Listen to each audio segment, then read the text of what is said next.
ആറാം ഘട്ടത്തിൽ വോട്ട് രേഖപ്പെടുത്തി സ്ഥാനാർത്ഥികളും പാർട്ടി നേതാക്കളും. ദില്ലിയിൽ ഇന്ത്യ മുന്നണി വിജയിക്കുമെന്ന് CPM general secretary Sitaram Yechury.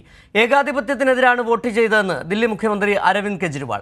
അതേസമയം യന്ത്രത്തകരാറ് പറഞ്ഞ് വോട്ട് ചെയ്യാൻ അനുവദിക്കാഞ്ഞതിൽ CPM പോളിറ്റ് ബ്യൂറോ അംഗം ബൃന്ദ കാരാട്ട് കമ്മീഷന് പരാതി നൽകി. പോളിംഗ് തുടങ്ങി ആദ്യ മണിക്കൂറുകളിൽ തന്നെ സ്ഥാനാർത്ഥികളൊക്കെ വോട്ട് രേഖപ്പെടുത്തി. രാഹുൽ ഗാന്ധിയും പ്രിയങ്ക ഗാന്ധിയും കുടുംബവുമൊത്താണ് വോട്ട് ചെയ്യാനെത്തിയത്. CPM ജനറൽ സെക്രട്ടറി സീതാറാം യെച്ചൂരിയും ആദ്യ മണിക്കൂറിൽ തന്നെ വോട്ട് രേഖപ്പെടുത്തി. ഇന്ത്യ മുന്നണി ദില്ലിയിലെ 7 സീറ്റുകളിലും ജയിക്കുമെന്ന് സീതാറാം യെച്ചൂരി പ്രതികരിച്ചു. BJP's record of winning all the 7 seats will be broken this time. Sir, and it will be. We are hoping it will be the reverse.